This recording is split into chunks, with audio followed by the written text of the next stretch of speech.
అందరికీ శుభోదయం అండి. ఈ ఉదయకాల సమయం దేవుడు మన కొరకు సిద్ధపరిచిన వాక్యమును చదువుకుందాం. యోహాను శుభవార్త 6వ అధ్యాయము 36వ వచనము. నా యందు విశ్వాసం ఉంచువాడు ఎప్పుడునూ దప్పిగొనడు. ప్రియా దేవుని బిడ్డలారా, యేసుక్రీస్తు ప్రభువారు స్వయంగా మాట్లాడుతున్నారు. నా యందు విశ్వాసం ఉంచువాడు. దేవుని యందు మనకి విశ్వాసం కావాలండి. విశ్వాసము చాలా బలమైనటువంటి కార్యాలు మన జీవితంలో జరిగిస్తూ ఉంది. విశ్వాసము లేకుండా దేవునికి ఇష్టడై ఉండుట అసాధ్యము అని దేవుని వాక్యం మాట్లాడుతుంది. మనము విశ్వాసముతో నింపబడాలి. విశ్వాసము లేకపోతే దేవుడు కూడా మనల్ని ఇష్టపడరని ఖచ్చితంగా ప్రభు మాట్లాడుతున్నారు.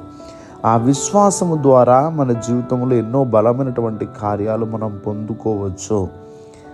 దేవుని యందు విశ్వాసం ఉంచి ఈ కొండను చూసి, ఈ కొండ నువ్వు వెళ్ళి సముద్రంలో పడు అని అది నువ్వు చెప్పినప్పుడు, మనసులో సందేహించకుండా నువ్వు దానితో మాట్లాడినప్పుడు అది నీకు లోబడును అని మనం చూస్తూ ఉన్నాం. అంటే విశ్వాసం ఎంత బలమైనదో అక్కడ మనము చూసినట్లయితే అర్థమవుతుంది. ఈ భూలోకంలో కొండను చూసి కొండను వెళ్ళి సముద్రంలో పడని చెప్తే లోబడుతుందా అండి? అంటే దేవుడు ఆధ్యాత్మికంగా ఒక పాఠాన్ని నేర్పిస్తున్నారు.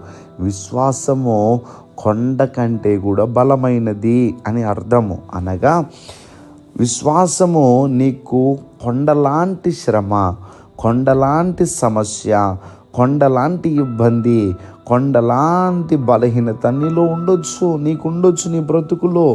ఆ విశ్వాసముతో వాటిని చూసి చెప్పినప్పుడు అవి నీకు దూరంగా పారిపోతాయని దేవుడు మాట్లాడుతున్నారు. అంటే విశ్వాసము అంత శక్తి కలిగినది. ఎంత శక్తి కలిగినది అంటే నీకున్న సమస్య కంటే కూడా విశ్వాసము శక్తి కలిగినది. కనుక ఈ ఉదయకాల సమయంలో ఏమైతే నీ జీవితంలో కొండలాంటి సమస్యలు ఉన్నాయో ఆయన యందు నువ్వు విశ్వాసం ఉంచినట్లయితే తప్పక నీకున్నటువంటి దప్పిక, అనగా నీకేమైతే పరిస్థితులు ప్రతికూలంగా ఉన్నాయి, ఇవి కార్యం జరిగితే బాగుండు, ఈ కార్యం జరిగితే బాగుండు, ఈ కార్యం జరిగితే బాగుండునని నీకు అనిపిస్తుంది కదా అనేక సార్లు.